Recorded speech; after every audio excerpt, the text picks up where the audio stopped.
Cover these contents. ये वाले सारे जो टॉपिक हैं आज हम कवर करेंगे। पहले तो है concept of cooling, refrigeration and air conditioning.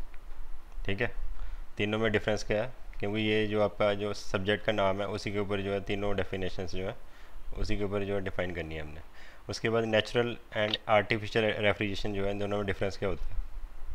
Then meaning of refrigeration, थोड़ा स्पेलिंग मिस्टेक हो गया यहाँ पे। उसके बाद यूनिट्स क्या है रेफ्रिजरेशन के, units of refrigeration. Then difference between COP and efficiency. Then उसके बाद heat engine and heat pump क्या होता है। And then we will discuss some examples.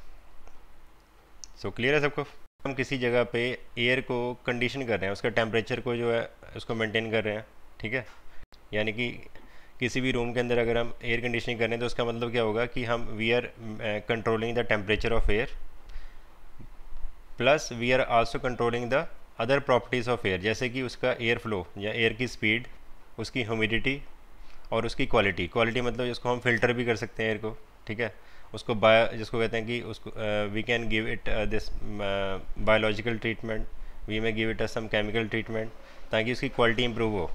Second है उसकी ह्यूमिडिटी को कंट्रोल करेंगे। तीसरा उसका टेम्परेचर को कंट्रोल करेंगे और स्पीड को कंट्रोल करेंगे।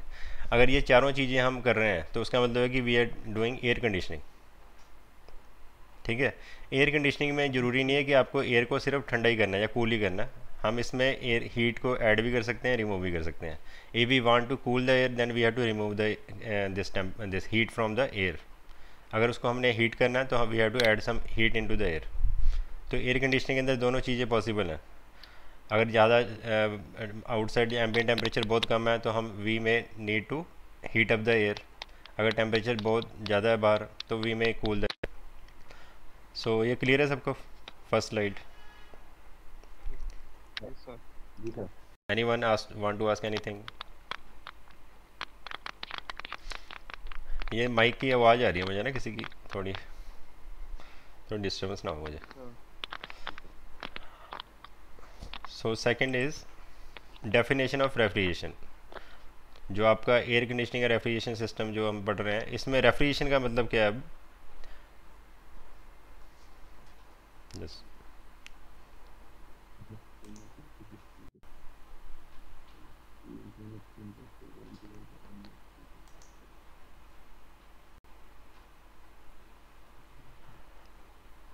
The subject name is RAC, RAC। ठीक है, RA मतलब रेफ्रिजरेशन। ठीक है, एयर कंडीशनिंग हमने जो अभी इससे पहले जो स्लाइड में मैंने आपको समझाया था वो एयर कंडीशनिंग है, ये है रेफ्रिजरेशन।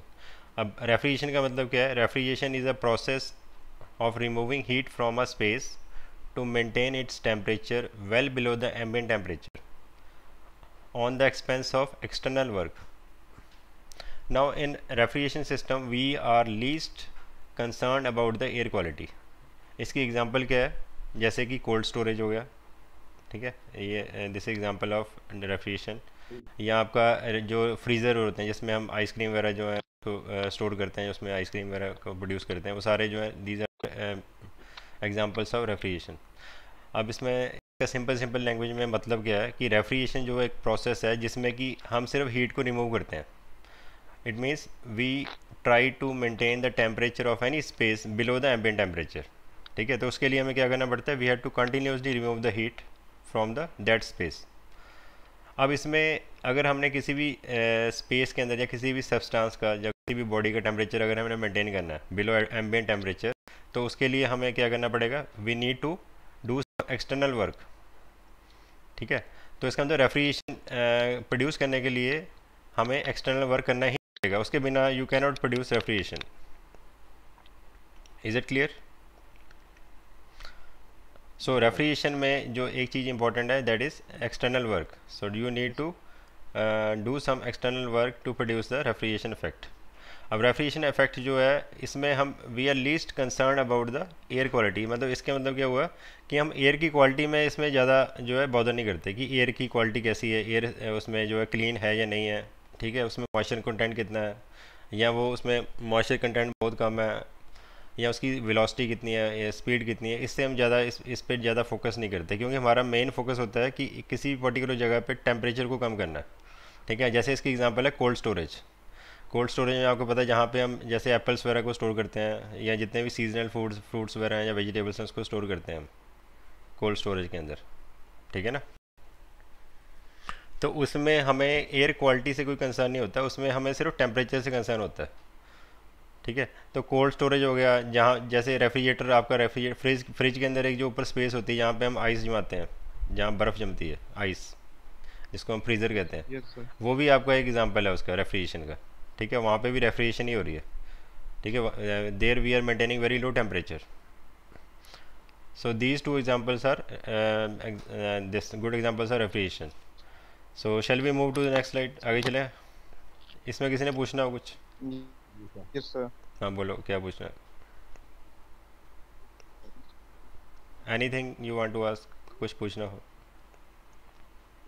No sir. ओके। मुझे एक बार नाम बता दो कौन कौन है यहाँ भी अभी क्लास में, मुझे तो दिखाई नहीं दे रहे, प्रेजेंट हो रही है ना स्क्रीन। सर हाँ बोलो। रितेश और टेंडुलकर। अच्छा, रितेश है और Tendulkar. Okay. Tendulkar. Now next slide जो है, this is about the definition of cooling. अब आपने इससे पहले जो हमने जो डिस्कस किया है वो हमने किया रेफ्रिजरेशन। चलो तुम बताओ मुझे, रेफ्रिजरेशन और कूलिंग में व्हाट इज़ द डिफरेंस, तुम्हें क्या लगता है, what is the difference between refrigeration and cooling according to your मतलब परसेप्शन, या तुम्हारे हिसाब से क्या डिफरेंस हो सकता है? बोलो, कुछ भी गैस करके बताओ मुझे, एनीथिंग जो भी तुम्हें लगता है कि ये डिफरेंस है।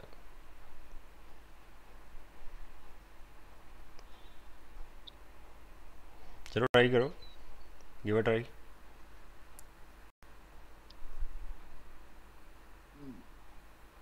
गुड, बोलो बोलो। तो वो जो रेफ्रिजरेशन होता है ना, हम्म। ये जो किसी चीज को टेम्परेचर के रखते हैं ना, जैसे फ्री अप करने के लिए, जैसे वो मीठे वगैरह सब्जी वगैरह रखते हैं ना, फ्रूट वगैरह। हम्म। चलो वो तो हो गया, और फिर कूलिंग क्या होती है?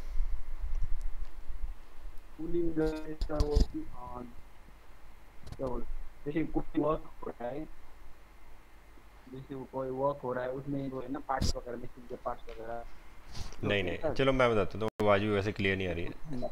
चलो इसको वन साइड ही होने दो आज।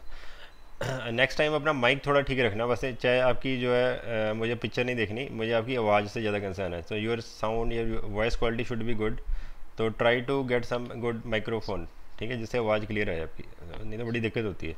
Now definition net of, net problem है सर।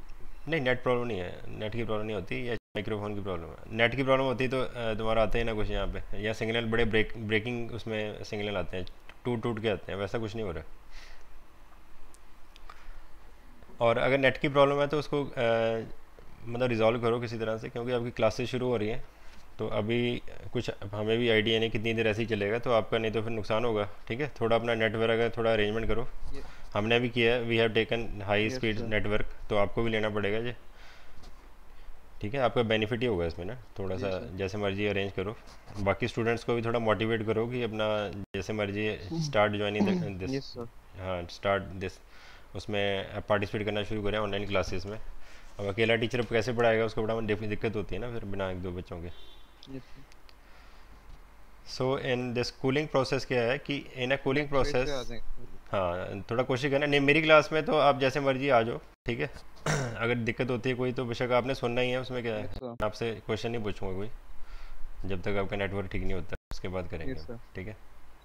उनको है ना डरने की ज़रूरत नहीं है, सर कुछ नहीं जी। बोलेंगे, just you attend the class, join the class on the Google network, ठीक है। You just listen the class, जो मैं बोल रहा हूँ उसको सुनना ही है बस। चलो okay, back to the slide. Definition of a cooling is, in a cooling process the temperature of a substance which is already above the ambient temperature is lowered due to some thermodynamic process, ठीक है। इसका मतलब क्या है कि cooling process के अंदर क्या होता है कि किसी भी सब्सटेंस, मतलब किसी भी चीज़ का, किसी भी बॉडी का टेम्परेचर जो है, जो ऑलरेडी एम्बियंट टेम्परेचर से ऊपर है, जैसे कि सपोज करो कि आपका एक कॉफ़ी का जो कप है आपके पास, आप चाय का कप, यू आर मतलब चाय का उसमें टी लेके बैठे हो आप, ठीक है। Now hot, there is a hot tea inside the cup. अब उसका टेम्परेचर क्या है, the temperature of the tea is above ambient temperature, यानी कि एटमॉस्फेरिक टेम्परेचर से ज़्यादा है उसका टेम्परेचर। हो सकता है आपका रूम टेम्परेचर हो 35 डिग्री सेल्सियस, और जो टी है उसके अंदर जो चाय है उसका टेम्परेचर हो अबाउट 70 और 80 डिग्री सेल्सियस, ठीक है। अब उसमें क्या होगा, व्हाट विल हैपन कि थोड़ी देर के बाद you will notice that your T will start cooling down, ठीक है। उसका धीरे धीरे वो ठंडी होनी शुरू हो जाएगी। आपको पता ना, ठंडी होगी चाय, ठंडी होगी या कॉफ़ी ठंडी होगी। Yes, sir. अब वो जो हम बोल रहे हैं कि वो चाय ठंडी होगी या कॉफ़ी ठंडी होगी है, उसका मतलब यही है कि वो कूलिंग होगी वहाँ पे, ठीक है। Cooling process. अब इसमें अगर आप नोटिस करो, इससे पहले हमने डिस्कस किया था रेफ्रिजरेशन इफेक्ट, ठीक है ना। अब कूलिंग में क्या हो रहा है कि हम कूलिंग में कोई भी एक्सटर्नल वर्क नहीं कर रहे। आपने जब चाय ठंडी हुई है आपकी, आपने कोई काम तो नहीं किया, या उस पर कोई आपने एक्सटर्नल वर्क No, तो नहीं sir. किया, ठीक है ना। तो जो कूलिंग हुई है, जो आपकी चाय या कॉफ़ी ठंडी हुई है, वो कैसे हुई है, अपने आप हुई है वो। It is a spontaneous process without any external work, ठीक है। तो इस तरह का जो भी प्रोसेस है जिसमें कि बिना किसी एक्सटर्नल वर्क के जो कूलिंग हो रही है, उसको हम कहते हैं कूलिंग प्रोसेस, ठीक है। अब कूलिंग की बहुत सारी एग्जांपल्स हैं, जैसे कि हम पानी को ठंडा करते हैं, पुराने टाइम करते थे ना, उसमें घड़े में डाल के, Yes, sir. ठीक है। तो उसमें भी जो है this is that was also a good example of cooling process. उसमें क्या हो रहा है कि जो आपका जो पानी है, जिसमें वाटर पानी को हम घड़े में रखते हैं, तो उसमें क्या होता है कि घड़े से थोड़े छोटे छोटे पोर्स होते हैं, ठीक है ना। तो वहाँ से धीरे धीरे क्या होता है, थोड़ा सा जो वाटर है, some small quantity of water is evaporated, ठीक है, थ्रू द आउटर सरफेस। जब वो इवोपरेशन होती है तो क्या होता है, it will give a cooling effect. जब इवोपरेशन होगी तो पानी क्या होगा, जो रिमेनिंग वाटर है, पीछे वाला पानी है, जब वाटर को इवोपरेशन करने के लिए क्या चाहिए, उसको हीट चाहिए, ठीक है। उसने क्या किया, हीट कहाँ से ली है, जो पानी पीछे रह गया थोड़ा सा, तो उसकी वजह से क्या हुआ, जो remaining water will cool down. तो that is also example of cooling process, ठीक है। Yes, sir. तो इसका मतलब क्या हो, कूलिंग प्रोसेस क्या है कि कोई भी चीज़ जो अपने आप ही धीरे धीरे टेम्परेचर उसका कम हो रहा है, ठीक है। यानी कि कूलिंग प्रोसेस के लिए चीज़ें चाहिए, एक तो ऐसी बॉडी जिसका टेम्परेचर एम्बिएंट टेम्परेचर से ज़्यादा हो, ठीक है। और उसमें टेम्परेचर अपना धीरे धीरे क्या Yes, होगा, sir. Due to the flow of heat from higher temperature to low temperature, it will cool down. So this process is known as cooling process. तो अभी ये दोनों क्वेश्चन आपको जो है सिलेबस में आपको समझ आ गया ना, ये अगर क्वेश्चन आ गए तो आप लिख सकते हो ये, कि what is difference between cooling process and Yes, what sir. Is difference between refrigeration effect, ठीक है। तो अब कूलिंग प्रोसेस की एग्जांपल मैंने क्या बताई, जैसे hot tea and coffee, and then cooling of water in a, जिसको हम कहते हैं शराही, या घड़े को क्या कहते हैं, इन अ पिक्चर। नेक्स्ट स्लाइड पे चलते हैं। कढ़ाई कहते हैं sir. इंग्लिश में क्या कहते हैं, पिक्चर कहते हैं मेरे ख्याल उसको। Yes, sir. वहाँ हिंदी में तो नहीं लिखोगे पीटीयू एग्ज़ाम में। Yes, sir. फिर Yes, चलो sir. आगे चलते हैं, नेक्स्ट।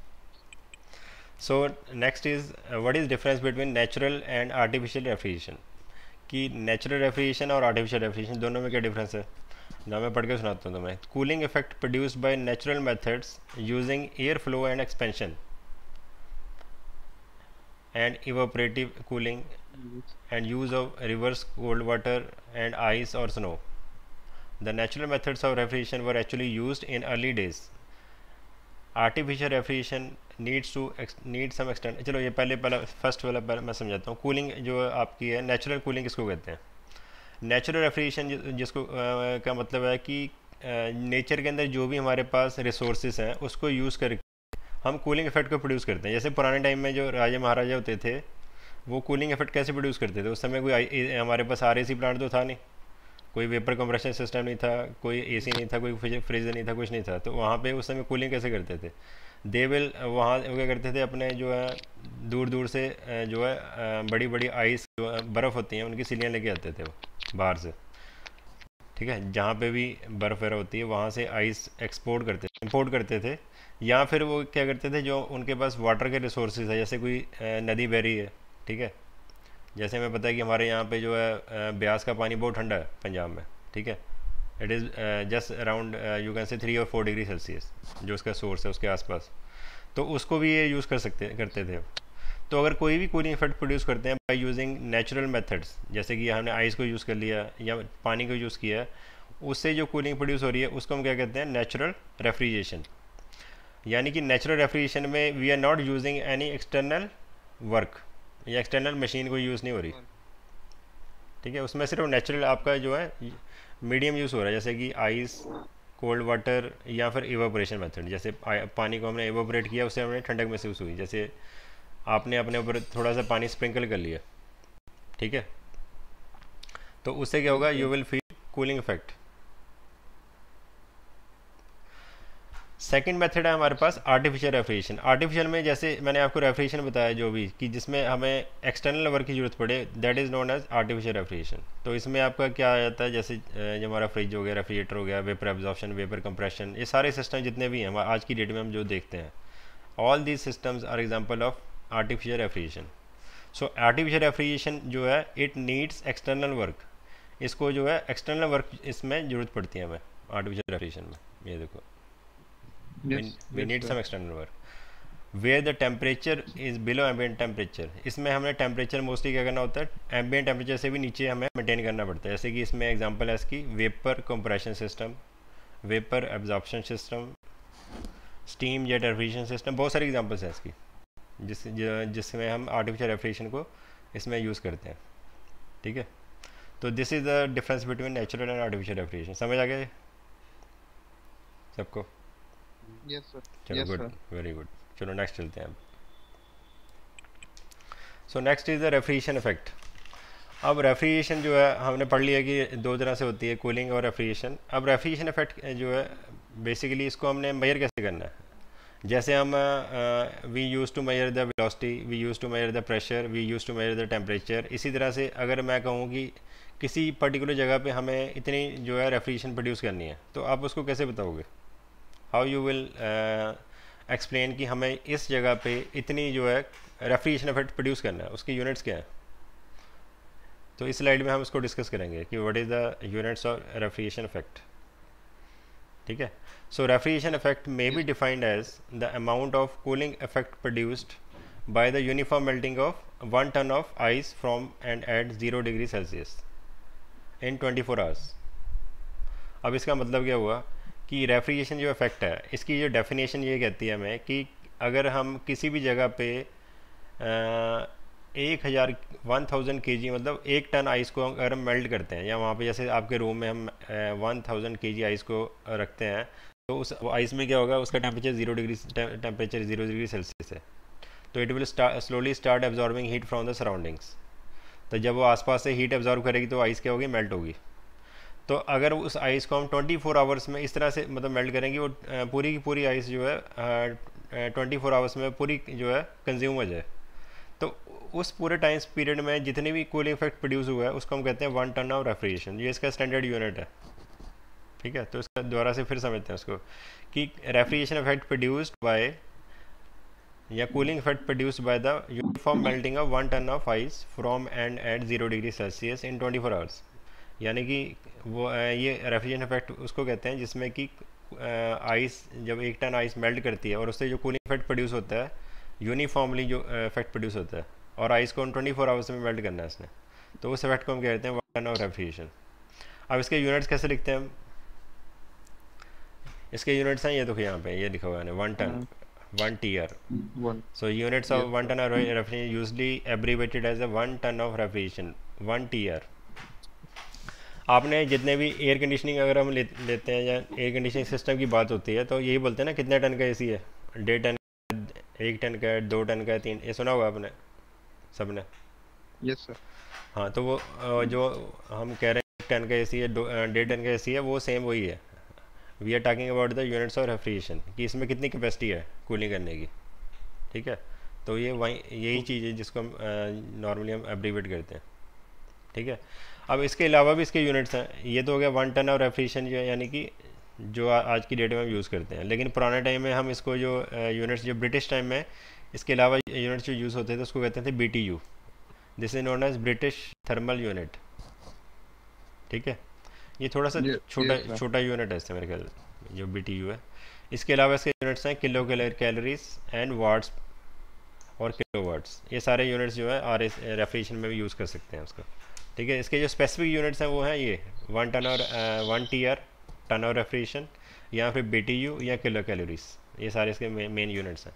इसके अलावा ये यूनिट्स जो हैं वाट्स एंड किलोवाट्स, ये उसके यूनिट्स पावर के, but we can also sometimes इसको आर के साथ भी हम इसको डिफाइन कर देते हैं, ठीक है। अब 1 टन ऑफ रेफ्रिजरेशन कितना होता है वो आगे स्लाइड में देखते हैं, कितनी इसकी 1 टन ऑफ रेफ्रिजरेशन को प्रोड्यूस करने के लिए हमें कितनी एनर्जी या कितनी पावर चाहिए, ये आगे इस स्लाइड में मैंने दिखाया हुआ ना। Important term use in air conditioning is 1 ton of refrigeration 1 TR, ठीक। Now this is the cooling effect produced by melting of 1000 kg of ice या 1 ton of ice homogeneously over a span of 24 hours. ये मैंने आपको समझा दिया। The capacity of air conditioning system is measured as a 1 ton, 1 TR, 1.5 TR, 3 TR, ये सारे जो है इसकी एग्जांपल्स हैं। तो इसका अब यूनिट्स क्या है देखो। अब आपको पता है 1 टन कितना होता है, it is equal to 1000 kg, ये तो पता है ना आपको। हाँ, 1 टन मतलब 1000 किलो। अब 1 टन की बात हो रही थी, उसका मतलब we are talking about the 1000 kg of ice, ठीक है। अब आइस जो है, अगर आइस की बात हो रही है तो then we should also know कि आइस का जो लेटेंट हीट होती है वो होती है 335 किलो जूल्स पर केजी। इसका मतलब क्या है, एनीवन, किसी को थोड़ा सा आइडिया हो कि लेटेंट हीट ऑफ आइस जो है 335 किलो जूल्स पर केजी होती है, इसका मतलब क्या है? ये इसके यूनिट्स हैं देखो, kilojoules per kg. What is latent heat? Latent heat का मतलब है कि जब आइस जो है, व्हेन आइस, इसका जब फेस चेंज होगा इसका from, you can say solid to liquid, जब इसका फेस चेंज होगा सॉलिड से लिक्विड में, जब इसका फेस चेंज होगा तो क्या होगा, उसके लिए हमें कुछ एनर्जी सप्लाई करनी पड़ेगी इसके अंदर, आइस के अंदर, ठीक है। We need to supply some energy. ये आगे देखो यहाँ पे 1 टन इज इक्वल टू, अगर ये आइस का एक क्यूब है, इसको अगर हमें मेल्ट करना है तो हमें इसमें हीट एनर्जी सप्लाई करनी पड़ेगी, ऐसे मेल्ट नहीं होगा ये, ठीक है ना। ये तो पता है आपको, जब तक ये मतलब इसमें हीट एनर्जी नहीं जाएगी या इसको गर्म नहीं करेंगे ये मेल्ट नहीं होगा। अब इसका मतलब क्या है कि 1 टन अगर पूरे का पूरा क्यूब, अगर ये 1 टन का है, अगर इसको हमने मेल्ट करना है इसको पूरे को, तो हमें कितनी एनर्जी चाहिए? उसके लिए हमें इतने जो है लेटेंट हीट की बात कर रहे थे हम, उसमें के लिए हमें we need to supply 335 kilojoules per kg, मतलब 1 किलो आइस के लिए, सॉरी 1 टन नहीं, 1 kg के लिए हमें इतनी एनर्जी चाहिए, 335 kilojoules. In other words, we need to supply 335 kilojoules of heat energy to melt the 1 kg of ice. 1 kg ice cube को मेल्ट करने के लिए हमें इतनी एनर्जी चाहिए। तो इसका मतलब 1000 kg को अगर मेल्ट करना है उसके लिए कितनी चाहिए? 1000 into multiply by 335 kilojoules, ठीक है जी, कोई दिक्कत तो नहीं है इसमें, ठीक है ना। 1 किलो के लिए 335 किलो जूल चाहिए, तो 1000 के लिए इतनी चाहिए, इसे मल्टीप्लाई कर दिया। अब वी आर टॉकिंग अबाउट कि जो डेफिनेशन कह रही थी हमारी कि 1 टन और रेफ्रिजरेशन जो होती है, it should be happen in 24 hours, मतलब 24 घंटे में हमें उसको इक्वली स्पेंड करना है होमोजीनियसली। तो यानी कि जितनी भी हीट एनर्जी हमने सप्लाई की है उतनी एनर्जी जो है, उतनी कूलिंग इफेक्ट प्रोड्यूस होगा, उतना ही उसके इक्विवेलेंट। तो वो जो कूलिंग इफेक्ट को अगर हम 24 आवर से डिवाइड कर दें तो पर आवर हमें पता लग जाएगा कि इतनी जो है कूलिंग पर आवर है। और अगर इससे मल्टीप्लाई करते हैं 60 मिनट से, तो उससे पता लगेगा हमें कि इतनी जो हीट एनर्जी पर मिनट जो है वो सप्लाई कर सकती है, यानी इतनी हीट एनर्जी, सॉरी इतना कूलिंग इफेक्ट जो है प्रोड्यूस कर सकते हैं हम पर मिनट। तो उससे जो ये सारा सॉल्व करके जो वैल्यू आती है वो आती है 32.6 किलो जूल्स पर मिनट, यानी कि इतनी कूलिंग इफेक्ट जो है प्रोड्यूस होता है पर मिनट, 1 मिनट में। और अगर पर आवर उसमें निकाल लें, अगर पर सेकेंड, आपको पता है जूल्स पर सेकेंड का मतलब क्या होता है? joules per second is a unit of this power, it is equal to watt. So 1 joule per second is equal to 1 watt. So 1 kilojoules per second is equal to 1 kilowatt, ठीक है। तो यहाँ से अगर हम इसको मिनट से नीचे फिर दोबारा 60 से मल्टीप्लाई कर दें इससे, या 60 से डिवाइड कर दें, तो हमारे पास ये वाली वैल्यू आ जाएगी 3.5 किलोवाट। अब इसका मतलब क्या हुआ कि हमें अगर 1 टन आइस अगर हम मेल्ट करते हैं, तो उससे या जितना 1 टन आइस मेल्ट करके जितना भी इफेक्ट प्रोड्यूस होगा, कूलिंग इफेक्ट प्रोड्यूस होगा, उसके लिए हमें इतनी पावर चाहिए 3.5 किलोवाट्स। यानी 1 टन और रेफ्रिजरेटर जो है या रेफ्रिजरेशन प्रोड्यूस करने के लिए हमें, ये थंब रूल है कि एक मतलब जिसको कहते हैं रफली हमें 3.5 किलोवाट की पावर चाहिए इतना इफेक्ट प्रोड्यूस करने के लिए 1 किलोवाट 1 टन ऑफ रेफ्रिजरेशन। इसको दोबारा ध्यान से देख लो, सबको समझ आ गया? क्योंकि थोड़ा सा ये वो है, कॉम्प्लिकेटेड है, एक बार समझ आ गया तो किसी ने पूछना कुछ? ठीक है। Yes. ठीक है, तो ये आपका 1 टन और रेफ्रिजरेशन को अगर हम ब्रिटिश थर्मल यूनिट्स में देखें, जो आप मेरे को मैंने दूसरे यूनिट बताए थे BTU के अंदर, तो वो इसके बराबर होते हैं। It is equal to 12,000 BTU, British thermal unit. यानी कि 1 टन जो है it is quite a big unit. जो 1 TR है वो काफ़ी बड़ा यूनिट है।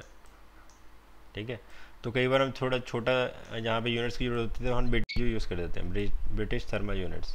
Also 1 ton is equal to 3510 watts. ये तो यहीं पे हमने निकाला है, ये देखो 3.5 किलोवाट, ये 3510 वाट्स, 1000 से मल्टीप्लाई कर दिया इसको हमने।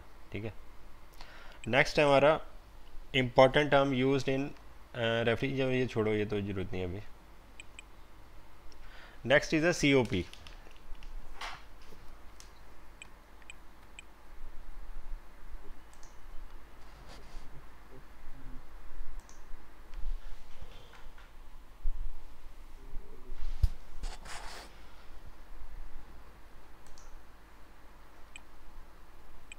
नाउ COP की डेफिनेशन है, it is coefficient of performance.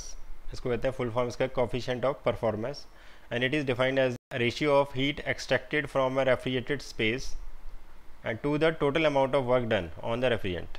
यानी COP जो होती है इसकी डेफिनेशन क्या है, it is equal to amount of heat, कितनी हमने हीट निकाली है किसी जगह से, और उस हीट को बाहर निकालने में हमें कितना जो है वर्क डन करना पड़ा। यानी कि अगर हम नॉर्मली लैंग्वेज में देखें तो इसका मतलब क्या हुआ कि सपोज करो ये हमारे पास एक स्पेस है। ठीक है, अब इसको हमने we want to cool this space. ये एम्बिएंट टेम्परेचर है यहाँ पे 35 डिग्री बाहर वाली तरफ, और यहाँ पे जो है हमने 0 डिग्री टेम्परेचर मेंटेन करना है इसके अंदर। तो हमें यहाँ से क्या करना पड़ेगा, we need to remove the heat from this system. तो जितनी भी हमने हीट निकालनी है यहाँ पे, तो COP का मतलब है this is amount of heat removed from a space divided by उस हीट को निकालने के लिए कितना वर्क लगा हमारे उसके ऊपर, कितना काम करना पड़ा, divided by that work done. So this is equal to COP। ठीक है, so this is it means the definition of COP is amount of heat extracted from a refrigerated space, कितना हीट निकाली और कितना वर्क डन करना पड़ा हमें उसको निकालने में। हेलो, तुम क्या बात कर रहे हो आपस में? सर Yes, चलो, sir. समझ आ गए? Yes, sir. ठीक है, अब COP अगर हम सिस्टम में देखें किसी भी, जैसे अगर हम अपने रेफ्रिजरेटर में देखते हैं कि उसकी COP कितनी है, तो उसमें वहाँ पे डेफिनेशन का मतलब क्या होगा कि उस फ्रीजर के अंदर या पूरे स्पेस के अंदर जितनी भी उसने कूलिंग इफेक्ट प्रोड्यूस किया है डिवाइडेड बाय वर्क डन कितना किया है कंप्रेसर ने। ठीक है, नेक्स्ट इज़ COP का जो है हम हीट पंप के साथ इसको हम कंपेयर करते हैं, बिकॉज हीट पंप की जो एफिशिएंसी होती है उसको हम COP की टर्म में बताते हैं हमेशा। तो इसलिए यहाँ पे हम एक हीट पंप को जो है इसकी एग्जांपल ले रहे हैं। Now heat pump is a external, एक मिनट जरा यहाँ से इसका मैं कर्सर चेंज कर दूँ।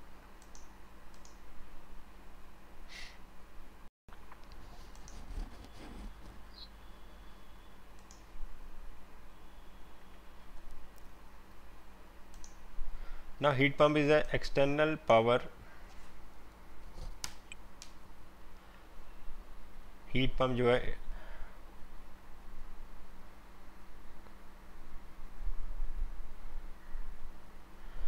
अब यहाँ पे डायग्राम दिख रहा है सबको? Hello, now basically heat pump क्या है, हीट पंप जो है it is a you can से machine which can extract heat from the low temperature and dump the heat into high temperature. जैसे कि हमारे RS, जैसे किसी भी हमारे रेफ्रिजरेटर में देखो, अब हमारे रेफ्रिजरेटर में क्या हो रहा है कि जो हीट पंप है क्या है, वहाँ पे जो भी उसमें पूरा सिस्टम लगा हुआ है। ठीक है, जैसे कंप्रेसर, कंडेंसर, इवापोरेटर और जो रेफ्रिजरेंट है, सबको मिला के वो एक हीट पंप है। तो वहाँ पे क्या हो रहा है कि वो हीट पंप जो है जहाँ जिस चीज़ को हम ठंडा कर रहे हैं वो पूरी स्पेस को जो है वहाँ से हीट रिमूव करके वो डंप कहाँ कर रहा है, उसमें एटमॉस्फेयर में कर रहा है। ठीक है ना, तो that is like a heat pump. So heat pump is a machine which can remove heat from a refrigerated space and it can reject the heat at a higher temperature body। तो यहाँ पे ये देखो, ये temperature T1 is a cold body है, जो भी हमने जिसको ठंडा करना है, कूल करना है, और ये this is hot body T2।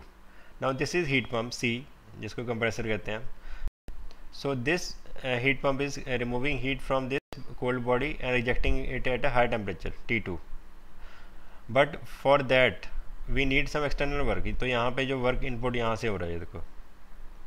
तो let us say कि Q1 amount of heat is removed from this space and Q2 amount of heat is rejected into this hot body and W amount of work is this given to the machine. तो इसका COP क्या होगा? COP as per definition क्या होगा कि जितना cooling effect produce हुआ है.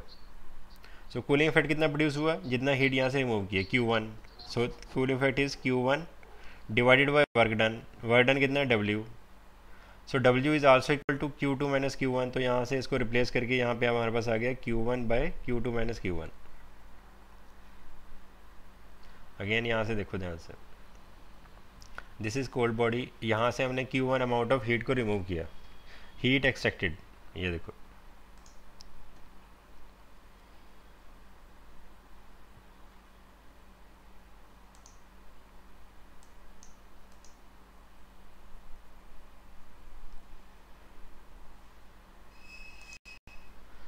this heat is removed Q1 from a cold body. So जितनी हीट हमने रिमूव की है, this heat is equivalent to the amount of cooling effect produced at that point. अब ये हीट यहाँ से रिमूव की है, इसको रिमूव करने के लिए हमें वर्क कितना करना पड़ा, इतना. ये वर्क इनपुट है. So this much work is done on the machine या by the machine to remove this much heat. अब इस वर्क को मिला के प्लस दिस Q1, दोनों को मिला के कितना बना ये वाला, दिस बिकम्स Q2. ये टोटल एनर्जी इतनी जो है हीट एनर्जी बन गई, वर्क डन प्लस ये Q1 जो रिमूव की थी, इन दोनों को मिला के. तो ये Q2 अमाउंट ऑफ एनर्जी हमने, जो हीट एनर्जी है, उसको हमने कहाँ पे, इसको यहाँ से निकाल के डंप किया T2 में, हॉट बॉडी के अंदर. So this is a heat pump. Heat pump का जो है COP क्या होती है, cooling effect produce divided by work input. Next is efficiency. Efficiency आपको सबको पता है कि total work output divided by energy input. Efficiency is defined as the ratio of useful work output in a complete cycle to the total energy input. अब जैसे internal combustion engine की बात करते हैं तो उसमें एफिशिएंसी क्या होगी, जितना भी हमें उसमें वर्क आउटपुट मिला डिवाइडेड बाय जितनी एनर्जी हमने इनपुट की है. एनर्जी किसने की हमने, इन टर्म्स ऑफ फ्यूल बर्न. तो जितनी भी उसमें एनर्जी फ्यूल बर्न किया उसकी एनर्जी डिवाइड और जितना हमें वर्क आउटपुट मिला उसका दोनों का रेशियो जो होगा that will give us efficiency of the engine. So again here we are taking example of a heat engine. Now heat engine is a device which can convert heat energy into some useful work. तो heat engine यहाँ पे देखो, ये आपका ये engine है, यहाँ पे ये हीट है, यहाँ पे ये अब इसमें उल्टा हीट जो है फ्लो, ये हीट फ्लो करेगी दूसरी तरफ, ऊपर से नीचे की तरफ. ना ये हॉट बॉडी है, ये आपका सिंक है, ये एनवायरनमेंट है. Now heat will flow from higher temperature to lower temperature. यहाँ से हमने जो हमारा सोर्स है, जिसका हम सोर्स भी कहते हैं, सोर्स से हमने Q2 अमाउंट ऑफ हीट जो है एक्सट्रैक्ट की वहाँ से. ठीक है, इतनी हीट जो हमने वहाँ से एक्सट्रैक्ट की, वो हीट जो है it goes into the engine. उस हीट से कुछ पोर्शन जो है हमें वर्क आउटपुट मिला है, उसका fraction of that heat is converted into work output. और कुछ उसका जो फ्रैक्शन है वो जो है क्या हुआ, वो we need to reject that fraction into the sink. तो इसकी एफिशिएंसी क्या होगी, the efficiency of this engine is equal to work output, जितना हमें यूजफुल वर्क मिला है ये वाला work output, divided by total heat. कितनी हीट सप्लाई की थी, टोटल हीट यहाँ पे हमने कितनी सप्लाई की थी, Q2, तो डिवाइडेड बाय Q2 ये वाली heat. Now work output also this is equal to Q2 minus Q1 है. यहाँ से देखो इतना Q2 हीट यहाँ से हमने इसको सप्लाई की, उसमें से हमें कुछ पार्ट जो है हमें उसकी वर्क आउटपुट मिला, लेकिन बाकी हमने रिजेक्ट कर दिया. तो Q2 माइनस Q1 जो है आपका, इसको हम ऐसे भी लिख सकते हैं कि इतना जो अमाउंट ऑफ जो वर्क मिला हमें. So this becomes Q2 minus Q1 divided by Q2. Efficiency can also be written in terms of WE over Q और Q2 minus Q1 over Q. ठीक है, ये इसको हम कहते हैं हीट पंप. और हीट पंप के लिए हमें एफिशिएंसी टर्म यूज़ करनी पड़ती है. समझ आ गया. सो नेक्स्ट, चलो आज तो इतना ही है आपके लिए. ठीक है। इससे पहले हम एक दो चीज़ें मैं डिस्कस कर लेता हूँ आपसे। एक तो आपको पता है कि व्हाट इज़ स्पेसिफिक हीट क्या होती है?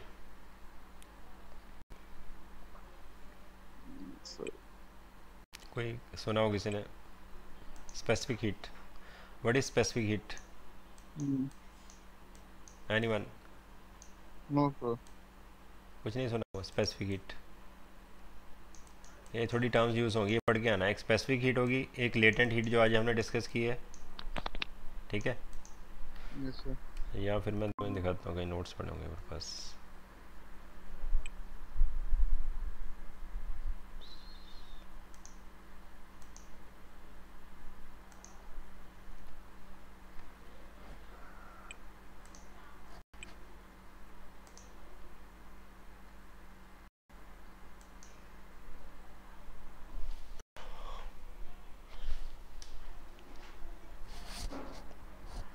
चलो आई थिंक टाइम तो हो गया ना, 11:15 बजे तक क्लास होती है। Next yes class sir. में देख लेंगे, ठीक है। Okay sir. नेक्स्ट क्लास में देखेंगे। चलो, if you want to okay leave sir. Meeting you can meet this leave.